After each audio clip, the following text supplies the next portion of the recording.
여러분들 반갑습니다. 나무사 합격의 길 이건우입니다. 오늘은 10회 수목회충학 기출문제 해설 강의 시작해 보도록 하죠. 자, 가장 먼저 26번입니다. 곤충이 번성한 이유에 관한 설명으로 옳지 않은 것은 이렇게 물어봤는데 우리 시험에서 꽤나 단골로 출제되는 주제이니만큼 여러분들이 잘 알고 가실 필요가 있겠죠. 어떻게 해서 지구상에서 이렇게 널리 퍼지고 그 숫자가 이렇게 많아질 수 있었는가에 대해서 과학자들은요, 한 6가지 정도의 이유를 꼽아봤어요.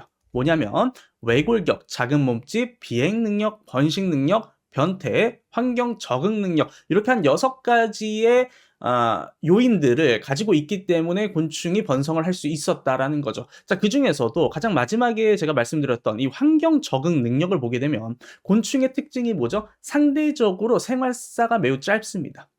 연 1회 이상은 보통 기본이고요. 뭐 진딧물 같은 경우에는 10회 이상 그렇게 1년에 여러 번 생활사를 반복을 하기도 하죠. 그러니까 다시 말하면 세대 간 간격이 매우 짧다라는 겁니다. 그러다 보니까 그 환경에 적응하지 못한 얘들은 빠르게 도태가 돼 버리고요.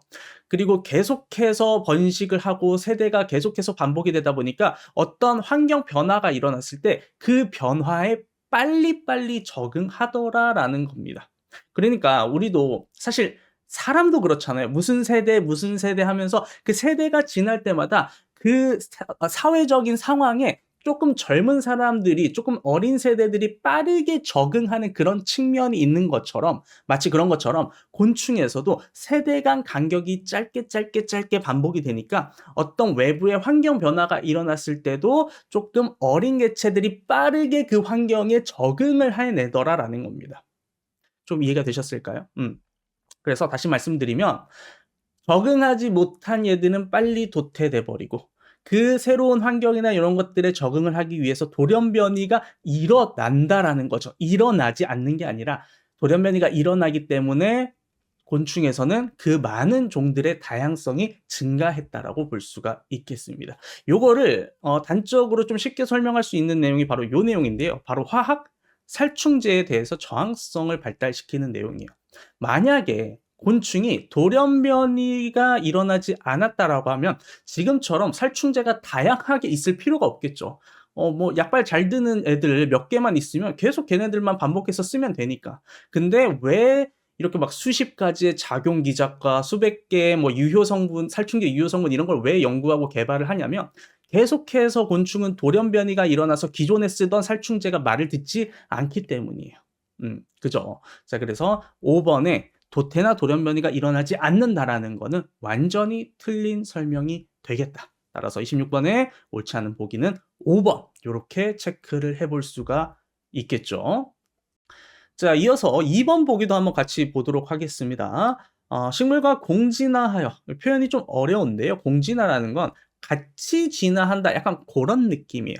서로 다른 두 종 이상의 생물종이 서로에게 영향을 주면서 함께 진화하는 과정을 공진화라고 합니다. 그러니까 다시 말하면 식물과 곤충이 서로 영향을 주면서 진화하는 과정이라고 생각을 하시면 되겠죠. 자, 먹이 자원에 대한 종특이성이 발달하였다. 종특이성은 특정 식물만을 먹이 혹은 산란처로 삼도록 해독, 행동, 생리가 정해진 건데 요렇게 말씀을 드리면 뭔가 와닿지가 않아요. 그죠? 자, 그래서 제가 예시를 하나 가져왔습니다. 자, 요 식물은 이름이 박주가리라고 하는 식물이에요. 처음 들어보신 분들도 계실 텐데 박주가리. 근데 요 박주가리 잎을 갉아먹는 해충이 하나 있습니다. 곤충이 있어요. 누구냐면 제왕나비라고 하는 이에요. 제왕나비의 유충이 이 박주가리의 잎을 갉아먹거든요. 근데 얘네들이 옛날부터도 이런 관계였어요, 서로. 근데 어떤 식으로 얘네들이 공진화를 했냐면, 자, 박주가리 입장에선 어때요? 이 제왕나비가 좀 짜증나는 존재죠. 좀 없었으면 좋겠잖아요. 그죠? 그러다 보니까 알칼로이드 물질을 만들어요. 독성 물질. 알칼로이드를 식물체가 만들어냅니다. 왜냐면 나는 이 제왕나비 애벌레가 내 잎을 갉아먹는 게 싫거든요. 그래서 제왕나비가 좀 사라지는 듯 했다가 제왕나비도 이 독성 물질에 적응을 하는 거예요. 해독하는 능력을 키워와요. 그러면 다시 잎을 갉아먹기 시작해. 그러면 또 박주가리는 다시 알칼로이드를 만들고 그러면 또 제왕나비는 거기에 해독하는 능력을 키우고 이렇게 계속 반복해 나가면서 얘네들이 진화를 같이 한 거예요. 그래서 실제로 요것과 관련된 책도 있어요. 제왕나비와 박주갈이라는 요런 책도 있는데요. 그래서 어 박 제왕나비 입장에서는 좀 좋은 게 뭐냐면 이렇게 둘이 같이 치고받고 하면서 진화를 했잖아요. 제왕나비 말고는 다른 얘들은 박주가리를 기주로 잘 못 삼아요. 왜냐면 계속해서 독성 물질들을 키워왔잖아요, 박주가리는. 그리고 박주가리 입장에서도 뭐 이놈 저놈 와 가지고 다 물어뜯기는 것보다 그냥 제왕나비한테만 어떻게 보면은 쪼끔 좀 헌납을 하고 오히려 뭐 다른 해충 다른 곤충들에게는 잎을 잘 뜯어 먹히지 않는 뭐 고런 관계가 또 만들어졌다. 그래서 서로에게 어떻게 보면 약간 윈윈이 되는 고런 진화를 했다라는 것이 이제 제왕나비와 박주가리에 대한 이야기인데 아무튼 요런 이야기, 요런 느낌으로 여러분들이 이해를 해 주시면 이번 보기에 대한 내용이 어느 정도 좀 와닿으시리라고 생각을 합니다. 그래서 이렇게 서로 공진화해서 먹이 자원에 대한 종특이성이 발달한 요런 과정도 있다 정도로 여러분들이 알고 저희는 다음 문제로 넘어가도록 하죠. 자, 27번 곤충의 기원과 진화에 관한 설명으로 옳은 것은 이렇게 물어봤네요. 자, 1번 보기를 보니까 대본기에 날개가 있는 곤충이 출현하였다라고 되어 있습니다. 이 곤충의 기원에 있는 표는 여러분들이 꼭 기억을 해 주셔야 돼요. 연대까지는 기억하지 않으시더라도 구분, 시기, 어떤 생물들이 출현을 했고 소멸을 했는지 요런 내용들을 알고 계셔야 된다라는 거. 자, 대본기에 날개가 있는 곤충이 출현했다라고 1번에 되어 있지만 유시곤충류, 그러니까 날개가 있는 곤충이 출현한 거는 석탄기입니다. 대본기에는 무시곤충류가 출현을 했어요. 날개 없는 곤충이 출현을 했다라는 거죠. 자, 그리고 2번을 보니까 무시류 곤충은 캄브리아기에 출현했다라고 되어 있습니다. 캄브리아기면 절지동물, 뭐 삼엽충 같은 거 있잖아요, 우리. 뭐 진짜 옛날 뭐 역사 교과서에 나오는 얘들. 그런 얘들이 이제 만들어진 시기가 캄브리아기고요. 무시류 곤충은 방금 전에 말씀드렸다시피 대본기에 출현을 했습니다. 자, 3번. 근대 곤충목은 대부분 삼첩기에 출현했다. 그죠? 삼첩기에 근대 곤충류가 출현을 했습니다. 따라서 3번 보기가 맞는 보기가 되는데 요거 제가 어떤 분께서 제보를 해 주셨는데 그분께서 공부했던 그 양성기관 책에는 백악기에 출현을 했다. 이렇게 되어 있다라고 하시더라고요. 근데 그거는 이제 수정을 좀 해 주셔야 될 필요가 있겠죠. 중생대에 해당하는 백악기, 지라기, 삼척기에 모두 근대 곤충류가 출현한 시기라고 생각을 해 주시면 되겠습니다.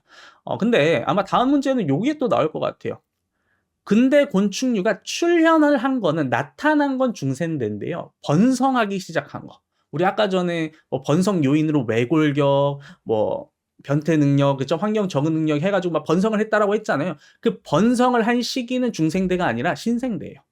그래서 출현을 한 건 중생대고 번성을 한 건 신생대다. 요거를 조금 구분을 해서 기억을 해주시면 좋겠습니다.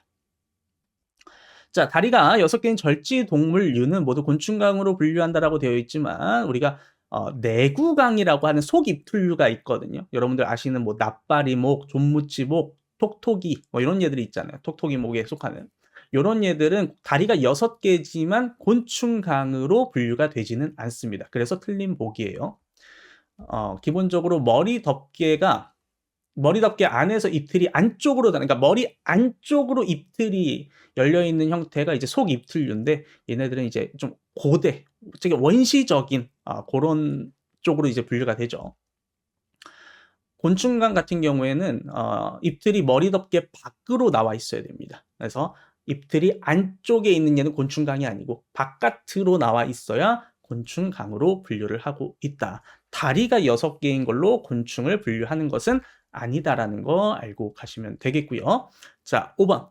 곤충강에 속하는 분류구는 잎틀이 머리 덮개 안으로 함몰되어 있다라고 안 했어요. 다시 한번 말씀드리지만 머리 덮개 밖으로 확장된 이 겉잎틀류가 곤충강에 해당하는 애들이고 안으로 함몰되어 있는 얘는 속잎틀류, 내구강에 해당해서 납바리, 종무치, 톡톡이 같은 얘들을 의미한다. 꼭 기억을 해주시고 다음 문제로 넘어가도록 하죠. 자, 28번 곤충 성충의 외부 형태적 특징에 관한 설명으로 옳지 않은 것을 물어봤습니다. 자, 1번 보기 내용을 한번 보면요. 혼눈은 난눈 여러 개로 채워져 있다라고 되어 있어요. 자, 여러분들 곤충의 눈을 생각했을 때 사실 가장 먼저 떠올리는 눈이라고 하면 겹눈이죠, 겹눈. 가장 큰 눈. 그래서 한 쌍의 겹눈과 3개까지의 혼눈이 존재를 하게 되고요. 난눈이라고 하는 거는 문제에 나온 이 난눈이라고 하는 거는 아 혼눈에 존재를 하는 게 아니라 어디에 존재를 한다? 겹눈에 존재를 하더라. 적게는 1개에서 8개, 많게는 25,000개 이상의 난눈으로 구성이 되어 있는 것이 바로 겹눈이다라는 거죠. 실제로 보면 여기 있습니다. 우리가 일반적으로 봤을 때 딱 봐도 눈이다라고 보이는 건 겹눈이에요, 겹눈. 그리고 혼눈은 여기 가운데 여기 있는 게 혼눈인 거고요. 자, 그래서 보게 되면 적게는 1개에서 8개, 많게는 25,000개 이상의 난눈으로 구성이 되어 있잖아요. 25,000개 이상의 난눈으로 구성되어 있는 곤충이 있어요. 여러분들도 잘 알고 계시는 바로 잠자리입니다. 잠자리의 겹눈을 보게 되면 상당히 많은 난눈으로 구성이 되어 있다는 걸 볼 수가 있습니다. 그리고 잘 보면 혼눈도 여기 있어요. 그죠? 혼눈 3개 이렇게 보입니다. 자, 그래서 아무튼 혼눈은 난눈 여러 개로 채워져 있는 게 아니고요. 겹눈이 난눈 여러 개로 채워져 있다. 이렇게 해야 맞는 보기가 되기 때문에 옳지 않은 보기 1번 체크하고 넘어가도록 하겠습니다. 자, 29번 곤충의 특징에 관한 설명으로 옳은 것은 이렇게 물어봤습니다. 1번을 보니까 외표피는요, 키틴을 다량 함유한다라고 되어 있어요. 우리가 곤충의 외골격을 이렇게 보면 외골격의 가장 바깥쪽에 존재하는 게 이제 외표피죠. 그리고 그 안쪽으로는 원표피라고 부르는, 외형표피와 내형표피를 합해서 이제 원표피라고 부르는 거고, 그 아래쪽에 우리가 진피층이라고도 뭐 많이 부르고 표피세포층이라고도 부릅니다. 그리고 그 마지막으로 이제 기저막, 요렇게 구성이 되어 있는 게 외골격인데, 보시면 외표피층은 말씀드린 대로 외골격의 가장 바깥쪽에 이렇게 얇게 위치를 하고 있거든요. 그래서 그 부분을 확대를 해서 이렇게 보면 뭐 여러 가지의 그런 층들이 또 세부적으로 나눠져 있는데, 우리가 주목해야 될 점은 3개의 층이에요. 외표피에서 우리가 기억해야 될 건 시멘트층, 왁스층, 표피소층입니다. 근데 얘네들의 구성 성분들이 보시면 조금씩 다 달라요. 단백질과 지질의 시멘트층, 왁스층은 탄화수소, 지방산 및 에스터 화합물, 그리고 표피소층은 리포단백질과 지방산의 사슬로 구성이 되어 있거든요. 보시면 아시겠지만 보기에서 나온 키틴이라고 하는 것은 전혀 보이지가 않습니다.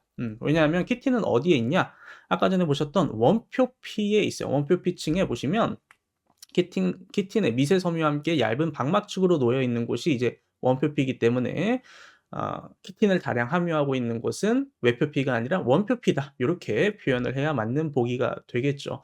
그래서 방금 전에 제가 보여드렸었던 이 외표피의 요 층들, 그리고 그것을 구성하는 요 친구들도 한 번쯤은 암기를 해 놓으시면 다음에 문제의 난이도가 조금 더 올라갔을 때 요런 내용들도 어렵지 않게 여러분들이 풀어내실 수 있으실 거라고 봅니다.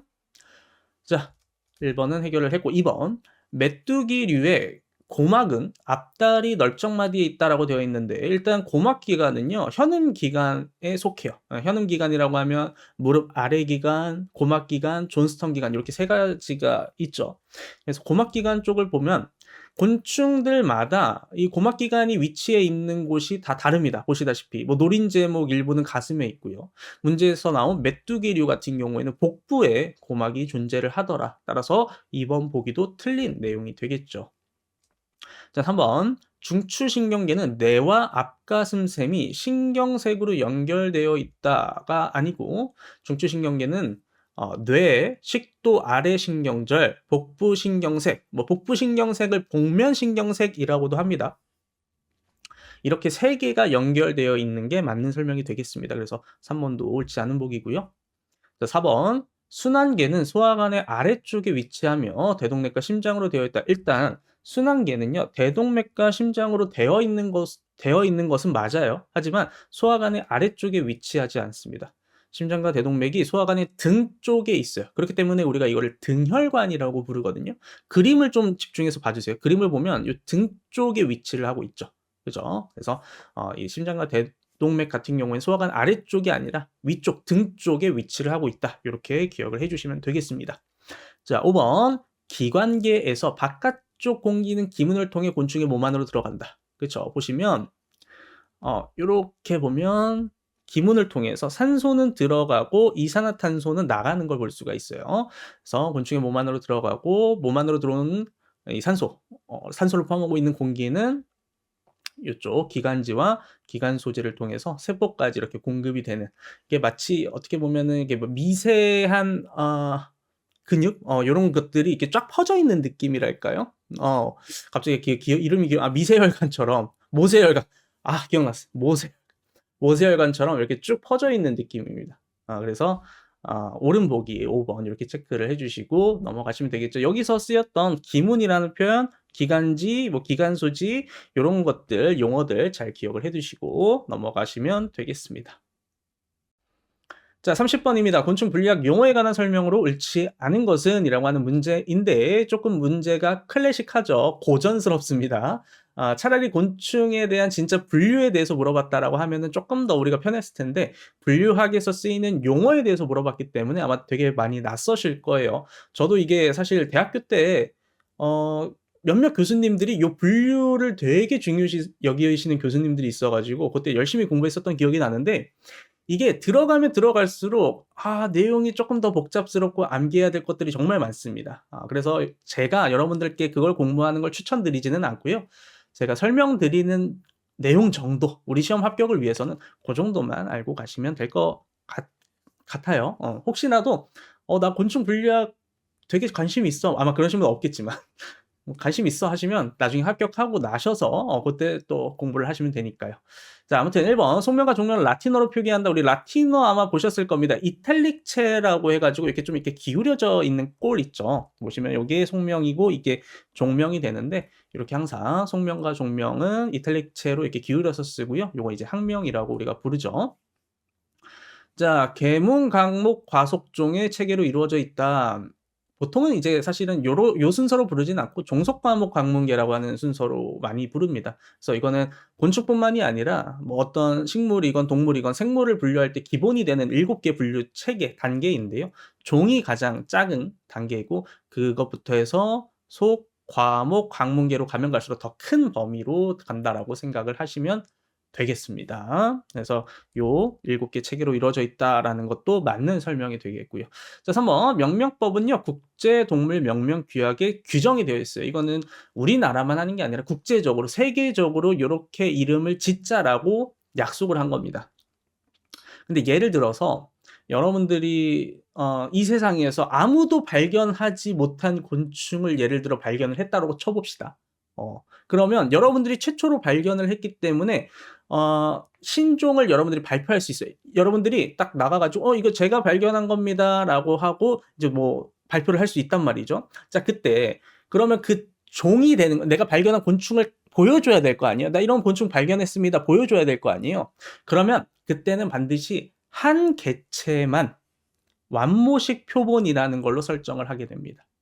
내가 아닌데요. 저는 한 4개, 5개, 5마리 같이 잡았는데요. 아니에요. 그래도 기준이 되는 표준이 되는 표본을 한 개만 제출하게 되어 있습니다. 그게 완모식 표본이에요. 어떻게 생겼냐? 이렇게 생겼습니다. 내가 최초로 요 나비를 발견을 했어요. 그래서 발표를 해. 근데 내가 4-5마리가 있어. 그래도 가장 기준이 되는 표본이 되는 요거 하나만 완모식 표본으로 제출을 하게 되어 있습니다. 그래서 지금 보시면 신종 기재 시에는 한 개체만 완모식 표본으로 설정한다라는 내용도 맞는 설명이 돼요.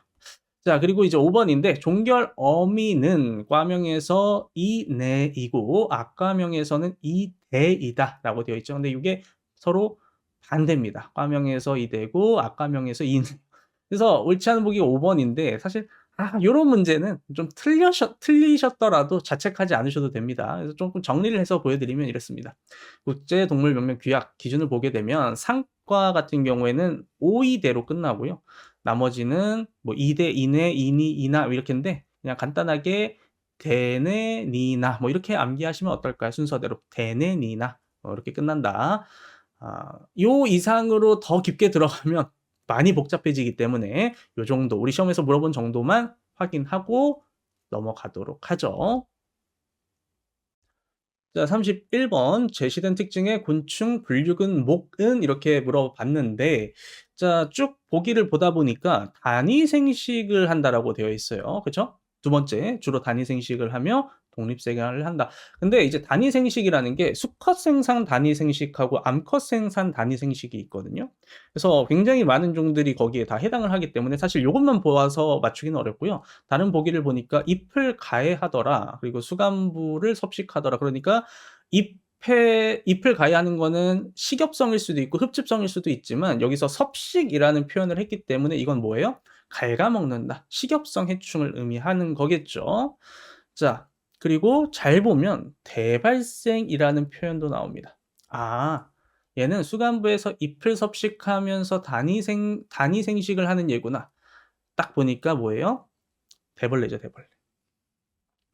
이게 대벌레가 예전에는 정말 간혹 대발생했는데 요즘 들어서 거의 매년 대발생하는 정도 수준으로 많이 발생을 하고 있는 것 같더라고요. 그래서 보시면 암컷 생산 단위 생식을 하는 대벌레류이면서 또 식엽성 해충이면서 대발생도 하고 그리고 가운데 가슴마디와 뒷가슴마디가 딱 봐도 엄청나게 길죠. 그래서 31번의 답은 이렇게 대벌레목 체크하고 넘어가도록 하겠습니다. 자, 32번 해충 개체군의 특징에 관한 설명으로 옳은 것은 이렇게 물어봤습니다. 1번 보기를 보니까 어린 유충기에 집단 생활은 생존율을 낮춘다라고 되어 있어요. 우리가 이 집단 생활을 군서 생활이라고도 하는데요. 이렇게 모여서 살게 되면 장점, 이점이 두 가지가 있습니다. 첫 번째는 천적으로부터 방어하기가 수월해요. 그러니까 포식자로부터 방어를 하기가 이렇게 모여 있을 때 수월합니다. 그죠? 자, 그리고 두 번째는 뭐냐? 온도를 조절하는 게 훨씬 더 유리해요. 기본적으로 곤충이 생육을 잘 하려면 온도가 어느 정도 일정 이상으로 계속 좀 높아져야 되거든요. 그렇게 해서 이렇게 같이 모여 있으면 아무래도 온도 조절이 좀 더 유리할 거기 때문에 우리가 뭐 영화 같은 데서도 보면 어디 뭐 추운 데서 조난당하면 서로 막 부둥켜 안고 있고 이러잖아요. 그런 느낌으로 얘네들은 서로 이렇게 모여 있어서 온도 조절에 상당히 유리해지기 때문에 생존율이 낮춰지는 게 아니라 생존율은 올라가게 되어 있습니다. 그죠? 자, 2번 보도록 하죠. 어린 유충기의 집단 생활을 하는 종으로 솔잎벌이 있지 않습니다. 솔잎벌은 집단 생활을 하지 않고 이 친구랑 비슷한 친구가 있어요. 누런 솔잎벌이라고 하는 친구가 있습니다. 이 친구는 집단 생활을 해요. 그래서 요거 두 개 구분해서 기억을 해주셔야 되겠고, 자, 3번 보면 환경 저항이 없는 서식처에서 로지스틱 성장을 한다라고 되어 있는데 로지스틱 성장이라고 하는 게 뭐냐면 요 그래프를 보시면 되거든요. x축이 시간이고 y축이 개체수예요. 그러니까 다시 말하면 시간이 지남에 따라서 개체수가 증가를 합니다. 성장이 증가를 해요. 그런데 어느 시점부터 더 이상 개체수나 성장을 하지 않는 순간이 옵니다. 그게 뭐냐? 환경의 수용 능력의 막바지에 다다랐을 때. 자, 예를 들어서 내가 요만한 박스에다가 곤충을 키워요. 그러면 그 박스 이상으로 곤충이 번식할 수 있어요? 성장할 수 있어요? 없겠죠. 아니면 먹이의 자원이 되게 한정적이야. 근데 계속 무한정 개체수가 늘어날 수 있다? 아니라는 거죠. 그죠? 자, 그래서 이렇게 환경에 저항이 있는 곳에서의 성장을 로지스틱 성장이라고 하는데 환경 저항이 없는 서식처에서 로지스틱 성장을 한다는 것 자체가 말이 안 되죠. 로지스틱 성장이라는 건 다시 말씀드리면 시간이 지남에 따라 개체 수는 늘지만 어느 시점부터 환경의 저항에 부딪혀서 더 이상 성장하지 못하는 그 과정, 그 그래프를 로지스틱 성장이라고 부르는 겁니다. 그죠? 그래서 3번 보기도 틀린 설명이 되겠고요. 자, 생존 곡선에서 제3형은 어린 유충기에서 죽는 비율이 높다. 그래서 이 제3형을 곤충이라고 생각을 하시면 됩니다. 어린 개체의 사망률이 높아요. 대신 곤충들은 보통 이제 알을 많이 까죠. 알을 많이 까기 때문에 거기서 뭐 몇 %만 살아남아도 사실 그 개체수가 계속 많이 유지가 될 수 있는 거고 제3형과 제일 반대되는 게 이제 1형이에요. 연령이 어린 개체들의 사망률이 낮은 경우, 사람 같은 그런 경우가 이제 제1형이라고 합니다. 자, 그래서 요 내용을 이제 보게 되면 4번은 옳은 보기가 되겠다라고 기억을 해주시면 되겠고요. 자, 그러면 보기 5번은 이제 어디가 틀렸는지도 한번 체크를 해봐야 되겠죠. 서열 경쟁은 종간 경쟁의 한 종류이며 생태적 지위가 유사한 종간에 발생한다라고 되어 있습니다. 자, 어디가 틀렸느냐? 서열 경쟁은요, 종간 경쟁의 한 종류가 아니라 종내 경쟁의 한 종류예요. 표현이 너무 어렵다, 그죠? 도대체 종내 경쟁이 뭐고 종간 경쟁이 뭐고 여기에 나와 있는 생태적 지위라는 것도 무엇인가에 대해서 제가 지금부터 아주 간단하게 여러분들께 이해시켜 드리도록 하겠습니다. 자, 첫 번째 종내 경쟁이라고 하는 거는 동일한 종, 같은 종의 개체들이 서로 동일한 서식 공간과 자원을 이용하려 할 때 발생하는 경쟁이에요. 그래서 개체군의 밀도가 높아지면 경쟁 강도도 더 강해지고요. 밀도가 낮아지면 경쟁이 약해집니다. 요거를 아주 여러분들께 쉽게 이해시켜 드리기 위해서는 보통 요즘에 이제 아이 있는 집들이 1명 혹은 2명이잖아요. 얘네들 잘 안 싸우죠, 요즘에. 물론 2명 있는 집 싸우긴 싸우는데 예전에 여러분들 어린 시절 생각해 보세요. 막 형제들이 막 엄청 많아. 당연히 밀도가 높아지니까 경쟁 강도가 높아지죠. 막 진짜 막 패기도 하고 뭐 이런 표현이 뭐 적절한지 모르겠습니다만 그쵸. 막 남자 형제들끼리는 좀 그죠. 그런 게 좀 있었죠. 자 그래서 이렇게 좀 같은 이제 형제들끼리 만약에 동일한 서식 공간과 자원을 이용하려고 한다. 근데 그 형제들이 많아지면 많아질수록 강도가 더 높아지겠죠. 아버지가 치킨 사왔어요. 닭다리 2개밖에 없는데 그거 어떡해. 형제들끼리 내가 먹을 거야, 내가 먹을 거야 싸우잖아요. 1명 있거나 2명 있는 집은 뭐 알아서 나눠 먹고 하겠지만 그죠? 그래서 종래 경쟁이라는 건 그런 것이다. 근데 이제 종래 경쟁 안에서도 이제 2가지로 나뉘어지거든요. 무서열 경쟁이라는 게 있고 서열 경쟁이라는 게 있어요. 무서열 경쟁은 자원이 고르게 분배돼서 결국 대부분 개체가 사멸하는 경우가 무서열 경쟁이라고 하는 거고, 서열 경쟁은 일부 개체가 자원을 독점하는 거예요. 그래서 경쟁 후에도 일정 개체 수가 유지된다고 하는데, 이것도 제가 좀 쉽게 설명을 드리면, 제가 예전에 TV에서 뭐 세상에 이런 일인가 동물농장인가에 어느 그 새가 와가지고 베란다에 알을 깐 거예요. 근데 그 알에서 이제 4마리인가가 부활을 했어요. 4마리인가 5마리인가. 근데 가장 작은 이제 막 죽을 것 같은 게 막 비실비실한 개체 그 비실비실한 아기 새가 있었어요. 근데 어미가 이제 먹이를 사냥해 와 가지고 애들한테 이제 입에 넣어 주잖아요. 근데 그 비실비실한 얘한테는 안 주는 거야. 안 줘요. 어차피 어미가 생각했을 때는 이런 것 같아. '아 얘는 이제 곧 죽을 얘니까 먹이를 자원이 고르게 분배되게 하지 않고 살 것 같은 얘들한테만 독점해서 주는 거죠. 그래서 이제 그걸 보신 그 집주인, 베란다 집주인분께서 너무 안타깝게 생각해 가지고 직접 이렇게 막 젓가락으로 이제 고기도 막 이렇게 잘게 썰어 가지고 막 주고 막 그러거든요. 결국에는 이제 뭐 해피 엔딩이에요. 다 이제 잘 성장을 해서 날아가게 되는데 뭐 아무튼 이제 서열 경쟁이라는 건 일부 개체가 그렇게 자원을 독점하는 경우, 무서열 경쟁은 이제 자원이 고르게 분배돼서 근데 사실 이렇게 되면은 대부분 개체가 사멸하게 될 가능성이 높아지죠. 그죠. 다 똑같이 주다 보면 다 이제 평균 아래로 이제 가다 보니까 이렇게 사멸하게 되는데 아무튼 그게 이제 무서열 경쟁인 거고 자원을 독점하는 일부 개체가 자원을 독점하는 거는 이제 서열 경쟁이 된다. 그래서 종래 경쟁 같은 경우는 요 정도로 여러분들이 기억을 딱 해 놓으시면 돼요. 그래서 아까 전에 문제에서 나왔었던 게 요거였었잖아요. 서열 경쟁은 종강 경쟁의 한 종류이다라고 했었지만 사실은 서열 경쟁이라는 건 종래 경쟁의 한 종류였었습니다. 그래서 요 내용이 이제 틀린 보기였고요. 자, 그러면 자, 이번에는 이어서 종강 경쟁이 무엇인지에 대해서 말씀드려 보도록 하겠습니다. 아마 눈치를 다들 채셨겠지만 종래 전쟁이 같은 종들끼리의 경쟁이다라고 한다면 종강 경쟁은 서로 다른 종들끼리의 경쟁이에요. 근데 요 종강 경쟁의 특징이 뭐냐면 생태적 지위가 유사한 얘들끼리 경쟁을 한다라는 거죠. 이게 무슨 말이냐면 이 생태적 지위라는 게 사람으로 치면 어떤 직업군 같은 거예요. 예를 들면 IT 회사에 다니는 개발자하고 저기 가수원을 운영하시는 분하고 직업군이 완전 다르죠. 이 2분은 서로 경쟁을 할 일이 있을까요? 없다. 그렇죠? 겹치는 게 없어. 겹치는 게 많으면 많을수록 비슷할수록 이제 경쟁을 하는 거예요. 예를 들면 내가 뭐 어떤 동네에서 이제 뭐 게스트하우스를 한다고 쳐봅시다. 근데 근처에 호텔이 생겨요. 자, 게스트하우스와 호텔은 같은 거예요? 다르죠. 분명히 달라요. 서로 다른 겁니다. 하지만 숙박업이라고 하는 부분에 있어서는 같죠. 그러다 보니까 그런 경우에는 경쟁하게 될 가능성이 높아지게 된다라는 겁니다. 좀 이해하기가 편하실까요? 그죠? 자, 이 생태적 지위를 크게 2가지로 또 나누는데요. 기본 지위라는 것과 실현 지위라는 것으로 나누게 됩니다. 표현이 어려운데 그냥 간단하게만 알고 가세요. 기본 지위는 경쟁자가 없을 때 내가 점유 가능한 잠재적 지위예요. 예를 들어 내가 서울에 나무병원을 하는데 나무병원이 딱 한 개야. 서울에. 그러면 내가 서울을 다 먹을 수 있죠. 죄송합니다. 먹는다는 표현.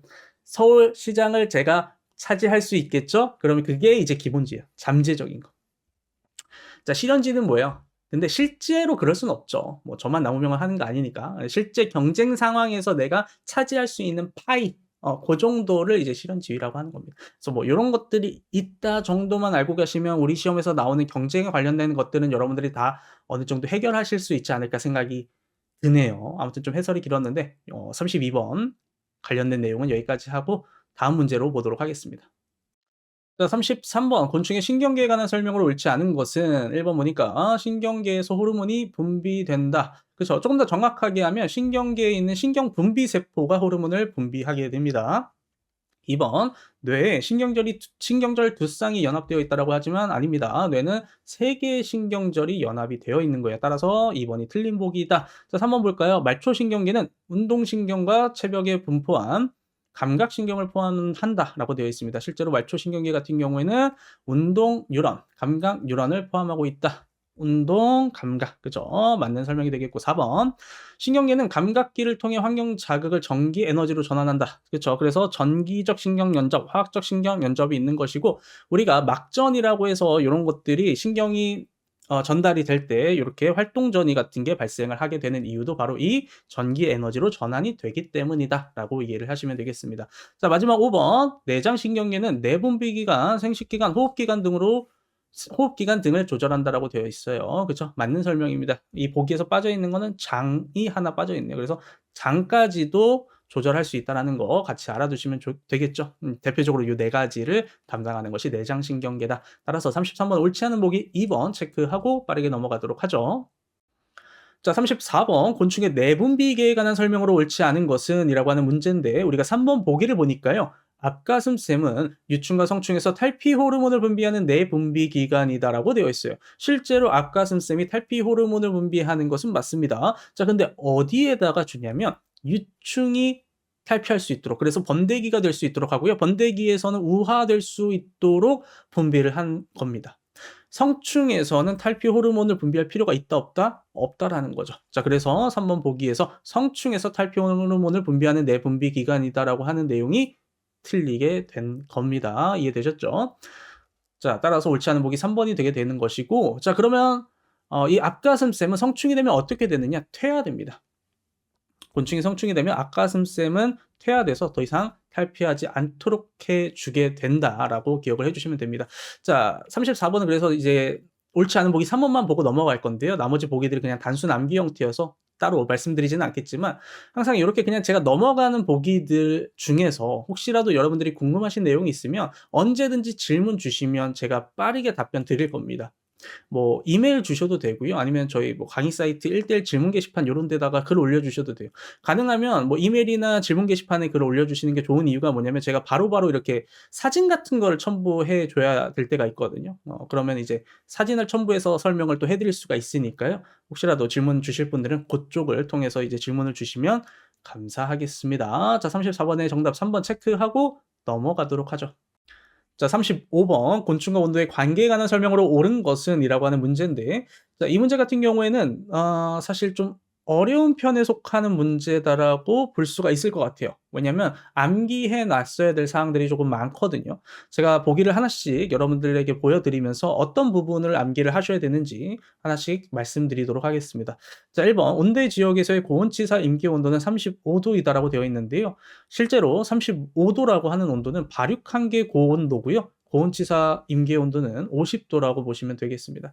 발육한계 고온도가 뭐냐면 요 온도를 넘어가면 곤충이 정상적으로 발육할 수 없는, 생장할 수 없는 그러한 온도다라고 보시면 돼요. 그러니까 온대 지역 같은 경우에는 35도가 넘어가면 곤충이 정상적으로 발육을 할 수 없다라고 보시면 되겠죠.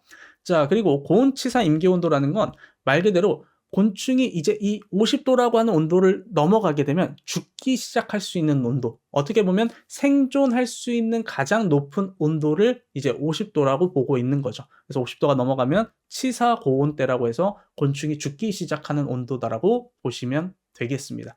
따라서 1번 보기는 이제 틀린 보기가 되겠고요.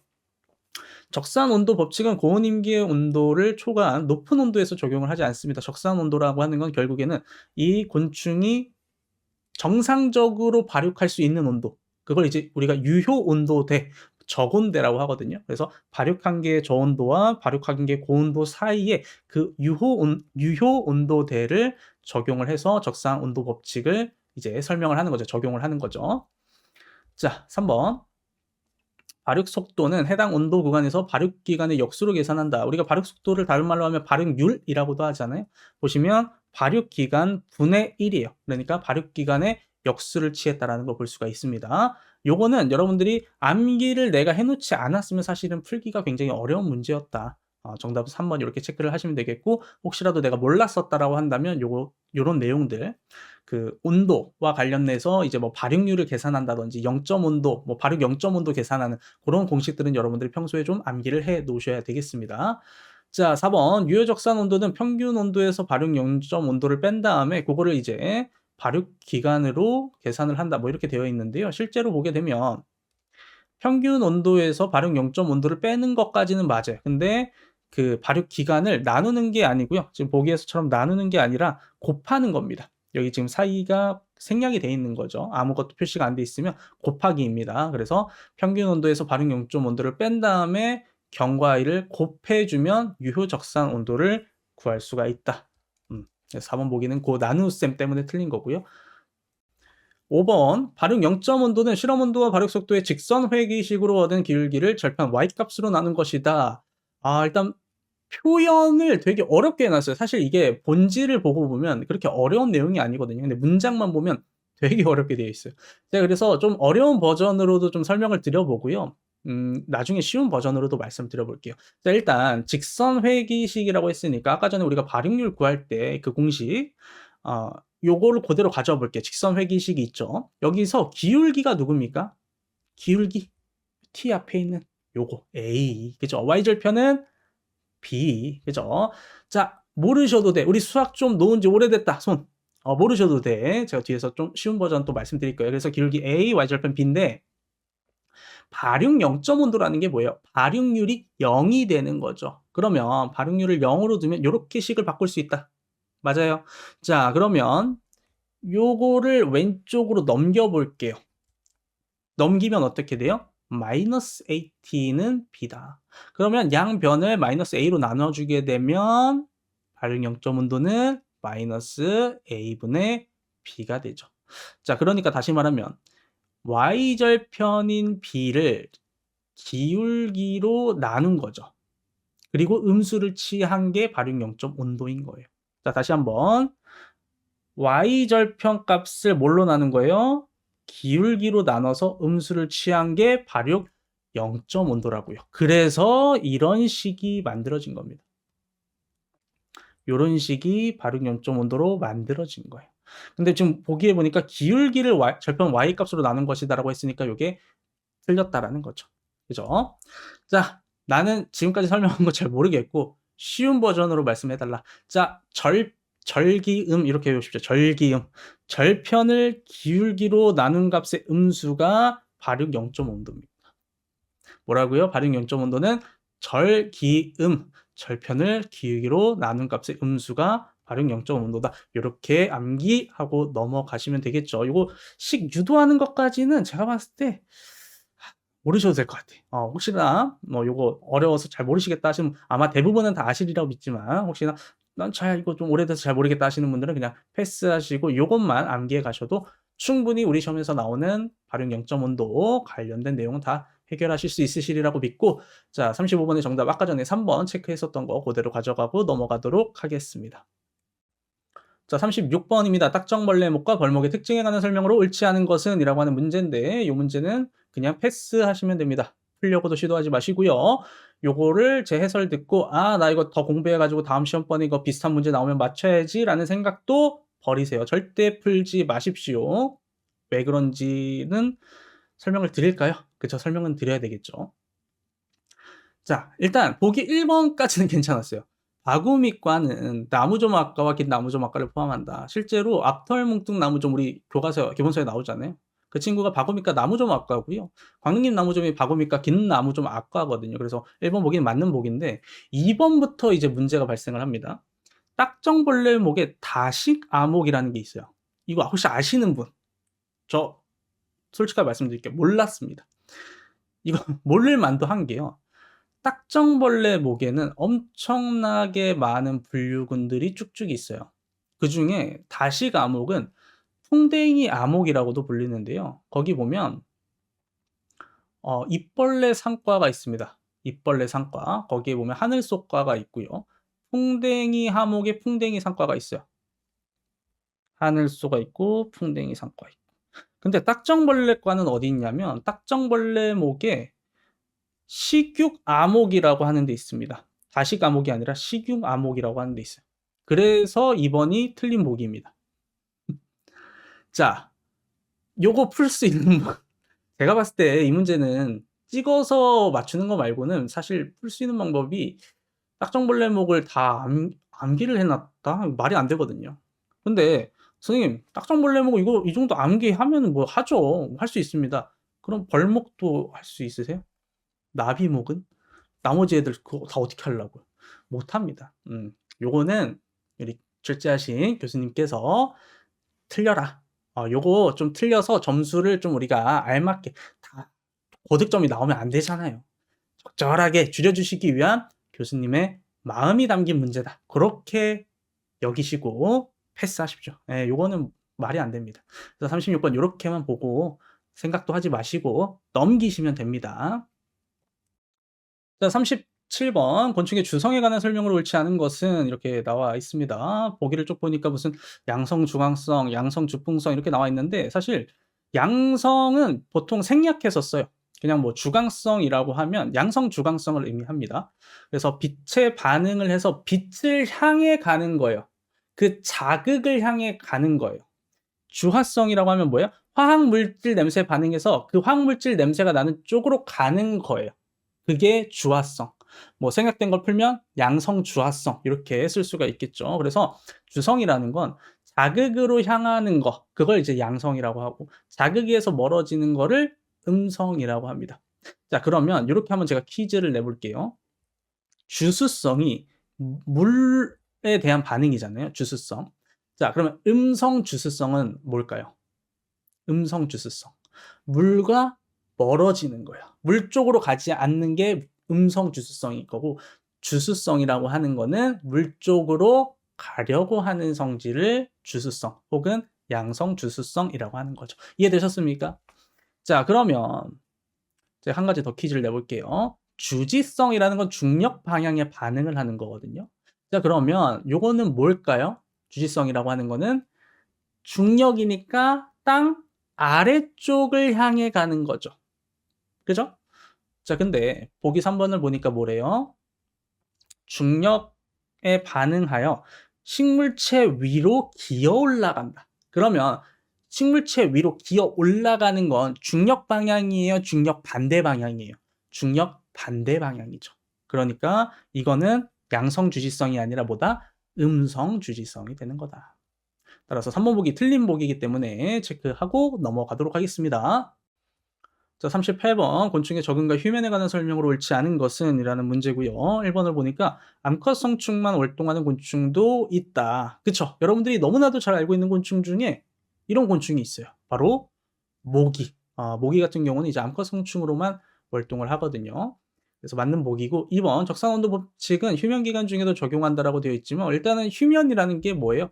비활동 상태의 기간을 우리가 휴면이라고 하지 않습니까? 그래서 이런 휴면 기간 동안에는 적산온도 법칙이 성립이 되지 않습니다. 따라서 2번 보기가 옳지 않은 보기다라고 볼 수가 있겠고요. 자, 3번 휴면 유도는요. 이전 발육 단계에서 결정되는 경우가 많아요. 그러니까 예를 들면 부적절한 온도, 갑자기 너무 추워졌어. 그래서 얘네들이 너무 추워졌다. 휴면해야지, 쉬어야지 하고 쉬는 게 아니라 이미 그 이전의 발육 단계에서 쉴 거를 미리 결정을 해놔요. 그래서 모든 휴면의 시작은 부적당한 기후 조건에 앞서서 환경적인 신호에 의해서 유발이 되는데 어떤 환경적인 신호에 의해서 주로 유발이 되는지는 보기 5번에 나옵니다. 자, 일단 패스하고. 자, 4번. 휴면이 일어나는 발육 단계는 유전적으로 정해져 있다. 이걸 가장 쉽게 설명할 수 있는 방법이 바로 월동태예요. 월동, 겨울을 보내는 거. 그죠? 이것도 일종의 비활동 상태의 기간이 휴면에 해당하잖아요. 그래서 미국 항물라만 같은 경우에는 번데기로 얘는 태어날 때부터 딱 정해져 있고 솔라반 같은 경우에도 유충으로 월동하는 게 이게 딱 정해져 있잖아요. 그래서 휴면에 일어나는 발육 단계는 유전적으로 정해져 있는 것이 맞겠습니다. 자, 휴면을 결정하는 요인, 여러 요인 중에서 광주기가 중요한 역할을 한다. 제가 아까 전에 말씀드렸었죠. 환경적인 신호에 의해서 유발이 된다라고 말씀드렸어요. 근데 그 어떤 환경적인 신호냐? 바로 광주기입니다. 광주기. 온대교에서 많은 종들은 가을이 되면서 휴면을 시작을 하게 되거든요. 그러니까 가을이 돼서 온도가 떨어져서 휴면을 시작하는 게 아니라요. 일장, 그러니까 해가 떠 있는 시간이 짧아지잖아요. 가을이 되면 여름에 비해서. 그래서 그 광주기, 그걸 인식을 해서 가을이 되면서 휴면을 시작을 하는 겁니다. 이해되셨죠? 그래서 추워, 추워졌네. 휴면해야지, 이게 아니라 이미 그 전에 앞서서 그걸 다 결정을 미리미리 해놨다라는 겁니다. 자, 여기까지 해서 38번에 해당하는 아까 정답은 몇 번이었었죠? 2번이었었나요? 2번? 그죠? 38번의 정답 2번 체크하고 넘어가도록 하겠습니다. 자, 39번 곤충의 성페로몬과 이용에 관한 설명으로 옳지 않은 것은 이렇게 물어봤습니다. 1번 보니까 단일옥은 2개 이상의 화합물로 구성이 된다. 맞습니다. 보통은 2개 이상의 화합물로 구성이 되는 경우가 더 많고요. 뭐 알코올이라든지 알데히드 같은 이런 지질 계열 화합물로 구성이 되어 있다라고 보시면 되겠어요. 자, 2번은 일단 좀 건너뛰고요. 3번부터 보도록 하죠. 개체군 조사를 위한 뭐 트랩이라든지 대량 유살, 대량으로 잡아서 죽이고 싶을 때 뭐 이런 트랩을 또 쓰기도 하고요. 아니면 교미교란에 이용하기도 합니다. 성페로몬을 쫙 뿌려요. 쫙 뿌려가지고 서로가 서로를 찾지 못하게. 성페로몬 맡아서 왔는데, 여기 성페로몬 따라서 갔는데 거기에 이제 없는 거예요. 내 짝이 없는 거야. 왜냐면 그냥 성페로몬을 거기다 쫙 뿌려놨기 때문에 서로가 찾지 못하게 하기 위해서 이렇게 교미교란에 이용이 되기도 합니다. 자, 4번 유인력 결정에는 화합물의 구성비가 중요하다. 자, 어떤 화합물, 그러니까 종마다 어떤 화합물을 섞어가지고 성페로몬을 만들지가 다르잖아요. 근데 내가 화합물의 종류를 알고 있다라고 할지라도 이게 구성 비율이 어떻게 되는지를 모르면 유인을 할 수가 없습니다. 그러니까 약간 소맥 같은 거지. 소주와 맥주가 들어가는 건 알겠어. 근데 이 사람이 소주 비율과 맥주 비율을 얼마큼 좋아하는지를 정확하게 모르면 유인을 할 수 없다라는 겁니다. 그래서 구성비가 상당히 중요하다라는 거. 자, 5번 한쪽 성에서 생산돼서 반대쪽 성을 유인합니다. 보통은 암컷 성충이, 그죠? 암컷 성충이 만들어서 수컷 성충을 유인하죠. 따라서 5번 맞는 보기이기 때문에 자연스럽게 이제 2번이 틀린 보기가 되는데 왜 틀렸냐? 신경혈액기관에서 생성돼서 체외로 방출되는 게 아니라 체외로 방출되는 건 이제 외분비샘에서 만들어서 방출을 시키게 됩니다. 참고로 신경혈액기관은 내분비계예요. 곤충의 몸 안에서만 돕니다. 바깥으로 뭘 분비하고 이런 게 아닙니다. 자, 그래서 여기까지 해서 39번에 해당하는 내용 마무리 지어보도록 하죠.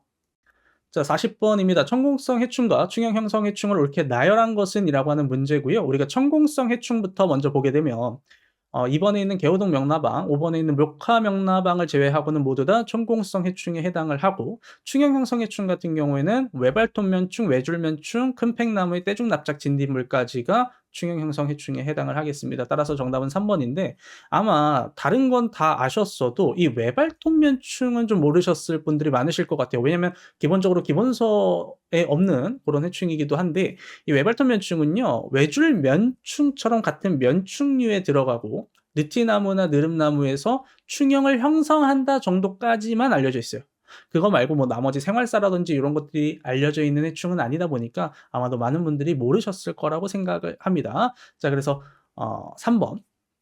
3번이 옳게 나열한 보기고 만약에 내가 외발톱면충이 충형 형성해충이라는 걸 몰랐어도 요게 이제 세모라고 뒀어도 애초에 돈나무이, 자기나무이, 벚나무, 응애, 곰깍지벌레, 복숭아 가루진딧물 모두 다 이제 흡집성 해충에 해당하는 걸 알 수 있었기 때문에 아마 외발톱면충을 모르셨었더라도 3번을 그래도 찍지 않으셨을까 그렇게 좀 생각이 들고 아무튼 40번의 정답 3번 체크하고 넘어가도록 하겠습니다. 자, 41번 제시된 생태적 특징을 지닌 해충으로 옳은 것은 이라는 문제고요. 4가지 정도 되는 특징을 써놨네요. 이런 문제 푸실 때는 반드시 월동태와 연 발생 횟수부터 확인하는 게 좋습니다. 혹시라도 내가 지금 기출문제를 풀어보고 있는 입장에서 월동태 연 발생 횟수를 안 해온 상태로 풀어본다? 말이 안 되는 거죠. 여러분들 1차 시험에서도 그렇지만 2차 시험에서도 엄청나게 중요하거든요. 반드시 암기를 해 놓으셔야 된다. 자, 연 발생 횟수 월동태 확인하니까 2번, 3번, 4번은 대상에서 제외가 되겠고요. 장미과 수목이 잎을 가해한다라고 되어 있어요. 주로 벚나무, 모시나방이 장미과 수목이 잎을 가해하는 건 맞지만 노란색이 나방도 가해를 할 수 있거든요. 자, 그러면 결국에는 형태적인 거 봐야 된다. 노란색이 나방과 벚나무, 모시나방.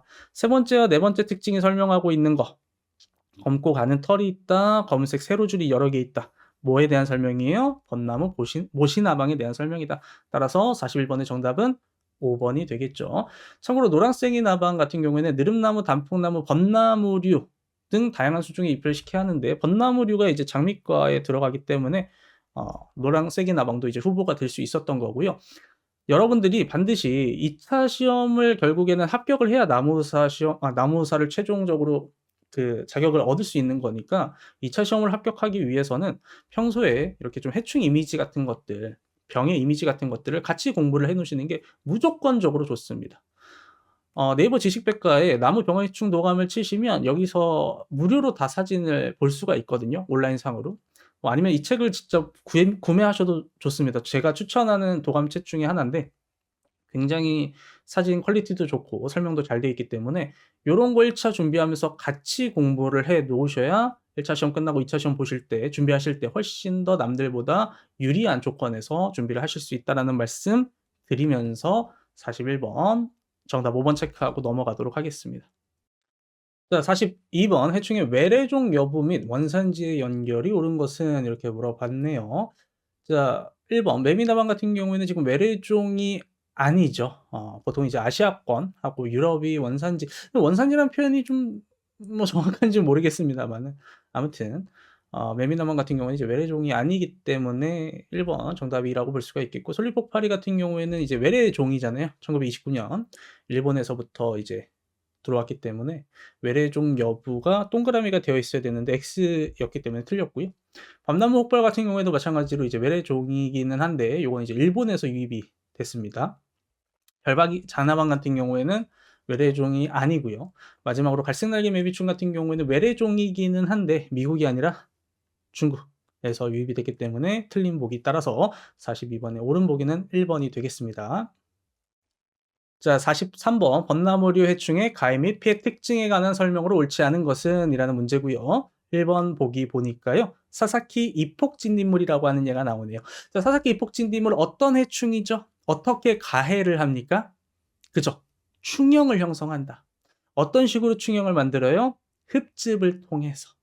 그래서 충형 형성 해충은 결국 흡집을 통해 영양분을 얻으므로 흡집성 해충으로 분류되기도 하지만 기본적으로는 충형 형성 해충으로 우리 기본서상에서 교과서상에서 분류를 하고 있죠. 자, 사사키 이폭진딧물은 벚나무 잎 뒷면에서 흡집 가해를 하게 되고요. 그 흡집 가해한 뒷면 부분이 오목하게 들어가고 잎 앞면, 잎 윗면 부분에는 벌레 혹이 형성되는 그러한 가해 형태를 남긴다. 잎의 뒷면이 말리고 붉게 고사하는 것과 같은 이런 피해를 남기는 해충은 아니다. 따라서 1번 보기가 틀렸다라고 보실 수가 있겠습니다. 나머지 보기들은 그냥 간단하게 사진 한 번씩 볼까요? 뽕나무 깍지벌레나 벚나무 깍지벌레 같은 경우에는 성충기, 약충이, 가지나 줄기 이렇게 집단적으로 모여서 흡집 가해하는 게 특징이고 갈색날개 매미충의 산란 이것도 참 중요하죠. 1년생 가지 두 줄로 산란을 합니다. 보시다시피 한 줄, 두 줄로 산란하고 그 위를 하얀색 밀랍 물질을 덮어둔다.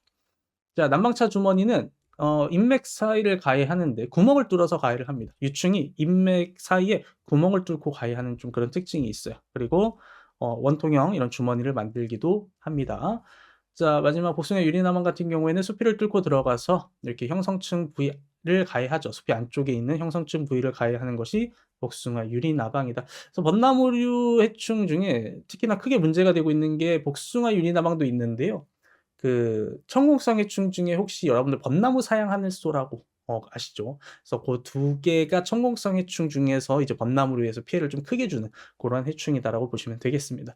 자, 43번 여기까지 정답 1번 체크하고 다음 문제로 넘어가겠습니다. 자, 44번 해충별 과명, 가해 부위 및 연발생 세대수의 연결이 옳지 않은 것은 이렇게 물어봤습니다. 자, 외줄면충 같은 경우에는 어때요? 느티나무 잎 뒷면에서 흡집 가해를 하면서 잎 앞면에 이렇게 표주방 모양의 벌레 혹을 만드는 것으로 잘 알려져 있죠. 진딧물과에 속하고 잎을 가해하는 게 맞고요. 또 연수에 발생을 하는 것이 특징입니다. 솔잎폭파리 같은 경우에는 소나무 잎 기부에서 그쵸. 충형을 만드는 것으로 잘 알려져 있다. 혹파리과에 속하는 거 맞고요. 소나무 왕진딧물 같은 경우에는 이제 진딧물과에 속하고 가지에서 흡집 가해를 하는 것도 맞아요. 그죠? 근데 이제 다른 진딧물들하고는 다르게 뭐 연 5회 이상, 뭐 연 10회 이상 발생하는 뭐 그런 진딧물들하고는 다르게 연 3회에서 4회 정도 발생을 하는 게 특징입니다. 전나무 잎마리 진딧물 같은 경우에도 연 3회, 조롱나무 혹진딧물 같은 경우에도 연 4회 요렇게 좀 연발생 세대수가 다른 진딧물들에 비해서는 좀 적은 편이다. 기억을 해 주시면 되겠습니다. 아무튼 맞는 내용이었고요. 루비깍지벌레 같은 경우에는 줄기, 가지, 잎에서 흡집 가해를 하고 연 1회 발생을 하는 것도 맞지만 깍지벌레과가 아니라 이 친구는 밀깍지벌레과입니다. 요런 것들은 좀 진짜 내가 디테일하게 사실 기억해 놓지 못하면 맞추기가 상당히 좀 까다로운 문제인 것 같아요. 아무튼 고렇게 해 가지고 44번에 옳지 않은 것은 4번 루비깍지벌레다 체크하시고 넘어가시면 되겠습니다. 자, 45번 제시된 해충의 생태에 관한 설명으로 옳지 않은 것은 이라는 문제인데 보니까 학명을 사실 꼭 알아야만 풀 수 있을 것 같은 문제잖아요. 뭐 실제로 저도 이제 강의에서 많이 말씀을 드립니다. "학명은 토미커스 피니펄다. 이런 주요 해충들에 관해서는 학명을 좀 암기를 해 놓으셔라. 그래야 1차 시험도 그렇고 2차 시험에서도 쓸 때가 있을 것이다." 말씀을 드리는데 혹시라도 내가 만약에 이 학명을 몰랐다 칩시다. 이 학명이 소나무좀의 학명인 걸 몰랐다 치고 문제를 풀면 풀 수는 있어요. 근데 시간이 좀 오래 걸립니다. 그래서 암기를 해 놓으라고 말씀을 드리는 거고 보기를 보고 좀 유추를 하셔야 돼. 그러니까 예를 들면 지금 계속 가지나 줄기에 구멍을 뚫는다는 내용이 나옵니다. 그러면 '아 천공성 해충이겠거나.'라는 거를 알 수 있어요. 그리고 지금 요 네모칸을 보면 소나무류를 가해야 한다라고 되어 있죠. 그러니까 다시 말하면 소나무류를 가해하는 천공성 해충을 떠올려 보면 돼요. 대표적으로 솔스만스, 복방스만스가 있고 또 소나무죠. 우리 기본서에 있는 얘들은 사실 요 정도가 다거든요. 근데 보면 또 보기를 보면 성충으로 월동한다라고 하는 내용이 어 1 번, 2 번에 계속 나와요. 그러니까 유충으로 월동을 하는 솔스마늘소, 북방스마늘소는 대상에서 제외가 되겠죠. 그래서 사실상 이 문제는 소나무좀에 대한 문제다라는 걸 보기를 보고 유추를 할 수는 있긴 한데 이 과정 자체가 시간이 오래 걸리다 보니까 제가 항상 말씀드립니다. 주요 해충들 특히나 소나무류를 가해하는 해충들은 2차 시험에서도 상당히 자주 나오기 때문에 학명을 암기를 해 놓으셔라 말씀드리면서 어 이 소나무좀에 관한 생활사를 좀 간단하게 한번 보겠습니다. 지제부 부근에서 월동한 성충이 3월 하순 이제 봄이 되면 월동초에서 이렇게 나와요. 그리고 나서 성충이 숲 위에 구멍을 뚫고 침입하는데 여기서 중요한 게 뭐냐면 암컷 성충이 먼저 들어갑니다. 그리고 나서 수컷 성충을 유인해서 교미를 하는 거예요. 교미를 마친 암컷이 이제 갱도를 뚫고 갱도 끝에다가 알을 낳게 되는데 이 부화 유충은요. 모갱과 직각으로 형성이 돼 있어요. 그러니까 지금 보시면 여기가 모갱이거든요. 보이시나요? 여기가 모갱이고 유충 갱도는 지금 직각으로 옆으로 이렇게 퍼져 있죠. 그리고 갱도 끝에 번데기 집을 만들고 이제 유충은 번데기로 용화를 하게 되고요. 6 월부터 해 가지고는 새로운 올해 나온 새로운 선충이 이제 신성충이라고 하죠. 월동한 성충이 아니라 새로 이제 우화한 성충을 신성충이라고 합니다. 이 성충이 후식 피해를 시작을 하게 된다. 근데 그 후식 피해는 주로 수간의 아래쪽보다는 위쪽 그리고 츠가지보다는 정아지 위쪽 정아지에서의 피해가 높다라는 것까지 생활사를 기본적으로 조금 알고 계셨어야 돼. 그래야지 이 문제를 풀 수 있거든요. 그래서 보면 5 번에 봄에 수컷 성충이 먼저 줄기에 구멍을 뚫고 들어가면 암컷이 따라 들어가 교미한다라고 되어 있지만 우리는 답을 알죠. 암컷 성충이 먼저 들어가서 수컷 성충을 유인한다라는 거. 그래서 45 번에 옳지 않은 보기는 5 번이다. 요렇게 알고 계시면 되겠습니다. 자, 그리고 4 번에 보면 카이로몬 역할을 한다라고 내용이 되어 있는데 요것도 좀 설명을 드리자면 카이로몬이 뭐냐? 신호물질을 분비한 개체는 손해가 되고 감지한 개체는 도움이 되는 걸 의미하거든요. 근데 쇠약한 나무에서 내는 물질이 누구를 유인해요? 소나무좀이 이 쇠약한 나무로 가도록 유인을 하잖아요. 그죠? 그래서 신호를 분비한 소나무는 손해가 되고 이 이 물질을 감지한 소나무좀에게는 도움이 되는 거기 때문에 4번 보기에 나오는 카이로몬의 역할을 한다라고 하는 내용도 맞는 설명이 되겠다라는 거. 요것도 혹시라도 많은 분들이 궁금해하실까 봐 미리 답변 드리고 다음 문제로 넘어가도록 하겠습니다. 자, 46번 해충의 가해 및 월동 생태에 관한 설명으로 옳은 것은 뭐 내용이 복잡한 내용은 아니니까요. 1번부터 빠르게 한번 보도록 하죠. 뽕다무이는 성충으로 월동하며 열매에 알을 낳는다라고 되어 있지만 실제로는 새순이나 잎 뒷면에 알을 낳습니다. 자, 벚나무응애는 알로 월동하지 않고 성충으로 월동을 하죠. 자, 사철나무 혹파리 같은 경우에는 가지에다가 충형을 만드는 케이스는 거의 없죠. 제가 알기로 가지에 충형 만드는 경우는 거의 없는 것 같아요. 그죠? 못 본 것 같습니다. 이 표면에 표피를 파고 들어가서 충형을 만듭니다. 자, 4번. 아까시 폭파리 같은 경우에는 잎 앞면이 아니라 잎 뒷면 가장자리에 알을 낳는다. 자, 5번. 식나무 깍지벌레는 잎 뒷면에 집단으로 모여서 이렇게 흡집 가해를 하고요. 암컷이 약충 또는 성충으로 가지에서 월동을 하게 됩니다. 보통 깍지벌레들은 이제 다양한 형태로 월동을 하는데 충태로 월동을 하는데 보통은 이제 성충으로 월동을 하고요. 그 중에서 이제 약충하고 성충하고 같이 이제 월동을 할 수 있는 얘들이 몇 종이 있어요. 뭐 이세리아 깍지벌레라든지 장미인 깍지벌레, 식나무 깍지벌레 이런 얘들은 이제 성충으로도 월동을 할 수 있고 약충으로도 월동을 할 수 있습니다. 그 중에서 이제 식나무 깍지벌레는 가지에서 월동을 한다는 것까지 이렇게 같이 알아두시면 되겠죠. 따라서 옳은 설명은 5번이 되겠습니다. 자, 47번 종합적 해충 방제 이론에서 약재 방제를 해야 하는 시기로 옳은 것은 이렇게 물어봤습니다. 해충의 밀도가 경제적 피해 수준에 도달하는 것을 억제하기 위해서요. 방제 수단을 써야 하는 밀도 수준을 우리가 경제적 피해 허용 수준이라고 해요. 그러니까 경제적 피해 수준에 닿지 않게 하기 위해서 경제적 피해 허용 수준 단계에서 약재 방제를 해야 한다라는 거죠. 근데 아마 많은 분들이 이미 이 내용은 알고 계셨을 거라고 생각이 들어요. 근데 문제는 뭐예요? 경제적 피해 허용 수준에 도달하기 전에 약재 방제를 하는 것이냐 아니면 도달한 후에 약재 방제를 하는 것이냐 아마 요거는 많은 분들이 모르셨을 거라고 생각이 듭니다. 근데 지금 확실하게 제가 말씀을 드릴게요. 경제적 피해 허용 수준에 도달을 하면 그때 약재 방제를 하는 겁니다. 이게 어떤 느낌이랑 비슷한 거냐면 여러분들 집 천장에 요거 있으시죠? 화재 경보기. 물론 생긴 게 조금씩 다를 수는 있지만 아무튼 화재 경보기가 있잖아요. 여러분들이 집에서 고기를 구워 먹어요. 요리를 한단 말이죠. 뭐 불쇼도 했다 칩시다. 좀 그죠? 그러면 화재 경보기 울립니까? 물론 좀 되게 예민하게 설정이 돼 있는 뭐 그런 데서 울릴 수도 있겠지만 일반적으로는 울리지 않잖아요. 그죠? 이게 언제 울려요? 진짜로 불이 났을 위급 상황에만 울리는 거잖아요. 그런 느낌이라고 보시면 돼요. 경제적 피해 허용 수준 요 닿기 전에 요 아래에서는 도달하기 전에는 그래도 괜찮아. 그러니까 약재 방제를 쓸 만큼은 아니야. 그런 단계인 거죠. 이게 울릴 정도는 아니야. 근데 여기에 도달하는 시점이 뭐라고요? 얘가 울리는 시점이라고요. 그렇게 좀 비유를 해서 기억을 해두시면 아마 여러분들이 평생 약재 방제는 경제적 피해 허용 수준에 도달하면 닿으면 그때 하는 거구나라는 걸 기억을 하실 수 있으실 거라고 생각이 듭니다. 자, 아무튼 약재 방제를 해야 하는 시기는 경제적 피해 허용 수준에 도달한 후라는 거 말씀드리면서 48번 보도록 하죠. 자, 48번입니다. 곤충의 밀도조사법에 관한 설명으로 옳지 않은 것은 뭐 이 문제는 아주 쉬운 문제였었던 것 같긴 한데요. 자, 이번에 보면 황색 수반 트랩이라는 게 나와요.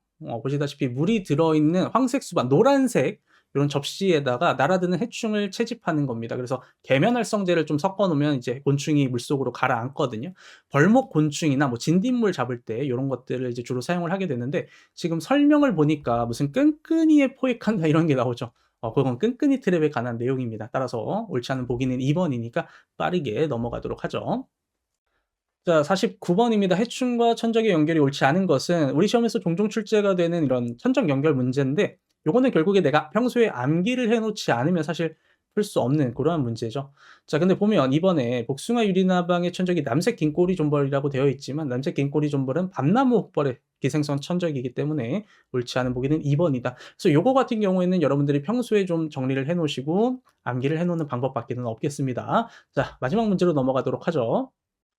자, 50번 해충의 예찰과 방제에 관한 설명으로 옳은 것은 이라는 문제인데 1번 보기를 볼까요? 솔리포파리는 집합 페로몬 트랩으로 예찰하여 방제 시기를 결정한다라고 되어 있습니다. 실제 주요 수목 해충들 같은 경우에는 어떤 식으로 예찰해라 라는 가이드라인이 정해져 있거든요. 솔리포파리 같은 경우에는 두 가지를 조사하게 되어 있는데 한 가지는 충형률을 조사하는 겁니다. 중간 부위의 가지를 가져다가 거기에 얼마큼 충형이 형성되었는가를 보는 게 하나가 있고요. 두 번째는 우화 상황을 조사하는 거예요. 지면에다 우화상이라는 걸 설치를 해가지고 우화 상황을 조사하는 게 있습니다. 그래서 집합 페로몬 트랩을 이용하는 것은 솔리폭파리에서 적용을 하지 않는다라는 거. 집합 페로몬 트랩을 적용하는 거는 이제 노린재에 해당하는 얘들을 조사를 할 때 사용을 한다라고 기억을 해주시면 되겠습니다. 자, 2번 광릉긴 나무좀 성충의 침입을 차단하기 위해서 끈끈이 롤트랩을 줄기 하부에서 상부 방향으로 감는다라고 하는데, 보통 광릉긴 나무좀이 침입하는 높이가 2m 정도 되거든요. 그 하부에서 줄기 하부 요 지면에서 한 2m 정도 되는 높이까지 해가지고 이제 침입을 하기 때문에 보통 요쪽에다가 한 2m 정도 높이까지에다가 끈끈이 롤트랩을 감게 되는데, 요거 끈끈이 롤트랩 찾아보니까 특허건이 있어요. 거기에 뭐라 써 있냐면, 롤트랩은 하부 측에서 상부를 향하여 테두리 측 일부분이 중첩 상태로 엇갈리면서 건회된다. 이게 건회된다라는 표현이 감싼다는 표현이래요. 그래서 이렇게 겹치게 감싸서 올린다라는 거죠. 요런 식으로 아래쪽에서 위쪽으로 이렇게 올린다라는 건데, 요렇게 해야 빗물이 스며들지가 않는데요. 그렇다고 합니다. 그래서 요거 이제 맞는 설명이 된다. 아래쪽에서 위쪽으로 갑니다. 근데 요거 사진 찾아보면 생각보다 위에서 아래로 가보시는 분들 많더라고요. 근데 그렇게 하면 안 되고 하부에서 위쪽으로 감아야 된다라고 합니다. 따라서 50번의 정답은 2번이고 나머지 보기들은 왜 틀렸는지 한번 보도록 하죠. 3번 미국 흰불나방 유충 발생 초기에 곤충 생장 조절제인 람다사이 알로티닌 수화제를 5월 말에 경협 처리한다라고 되어 있습니다. 문장이 좀 길고 우리가 하나씩 살펴봐야 될 것들이 많은데, 일단 미국 흰불나방에 람다사이 알로티닌 수화제가 등록이 되어 있는 건 맞아요. 약제가 등록이 되어 있는 거 맞고, 실제로 언제 살포를 하느냐, 애벌레 발생 초기에 경협 처리하라고 써 있습니다. 그러니까 유충 발생 초기에 수간 살포하라는 거예요. 경협 처리가 수간 살포하라는 겁니다. 실제로 미국 흰물나방 1화기 유충은 5월 말에 발생을 해요. 자, 그러니까 딱 보면 미국 흰물나방 유충 발생 초기인 5월 말에 람다사이 할로트린 수화제를 경협 처리한다라는 건 맞는 설명이에요. 그럼 뭐가 틀렸다는 거예요? 곤충 생장 조절제가 아닙니다. 이 보기는 진짜 꼼꼼하게 내가 모르면 사실은 그러니까 이걸 이해하기가 상당히 어려워요. 풀기가 굉장히 어려운 보기죠. 곤충 생장 조절제라는 건 뭐냐면, 쉽게 말해서 곤충을 직접 죽이는 게 아니라 간접적으로 죽이게 하는 게 곤충 생장 조절제. 대표적으로 이런 키틴 합성 저해제 같은 거. 얘는 직접적으로 곤충을 죽이는 게 아니거든요. 근데 람다사이 할로트린 수화제 같은 경우에는 나트륨 통로를 조절해서 얘는 신경을 마비시키거든요. 곤충의 신경을 마비시켜서 직접 죽여요. 직접 살충을 합니다. 그래서 요 내용이 틀렸다라는 거예요. 나머지는 다 맞는 내용이고요. 그래서 좀 어려운 보기였다. 아무튼 3번은 요게 틀린 내용이었었고요. 4번 보면 농촌진흥청 농약안전정보시스템에 따르면 솔껍질 깍지벌레는 정착약충기에 방제하는 게 효과적이다. 약제 방제를 해야 된다라고 되어 있지만, 정착약충기는 여러분들 아시죠? 휴면을 하는 시기입니다. 솔껍질 깍지벌레는 희한하게 여름철에 이제 휴면을 해요. 비활동 상태가 됩니다. 비활동 상태의 약제 방제 처리하는 게 의미가 없죠. 그래서 솔껍질 깍지벌레가 활발하게 활동하는 시기인 요 11월 이후에 이제 후약충이 될 때, 요때 이제 약제 방제를 하는 것이 일반적이다라고 기억을 해주시면 되겠습니다. 그 부분이 이제 틀린 내용이 되겠고요. 5번 이번에도 농촌진흥청 농약안전정보시스템에 따르면 양버즘나무에서 발생하는 버즘나무 방패벌레는 겨울에 아세타미프리드 액제를 나무 주사에 방제한다라고 되어 있어요. 근데 일단 아세타미프리드 액제가 버즘나무 방패벌레 등록이 되어 있는 건 맞는데, 언제 나무 주사를 하게 되어 있냐면 성충 발생기입니다. 선생님, 버즘나무 방패벌레 성충으로 월동하니까 겨울에 그러면은 나무 주사하는 거 맞네요 라고 생각하실 수가 있는데, 여기서 말하는 성충 발생기는 월동을 마치고 이제 한 4월 하순 정도 돼서 그 흡집 가해를 하는 그 시점이에요. 왜냐면 나무 주사를 해놨는데 겨울철에 얘네들은 흡집 가해를 하지도 않아요. 그러면은 효과가 없겠죠, 당연히.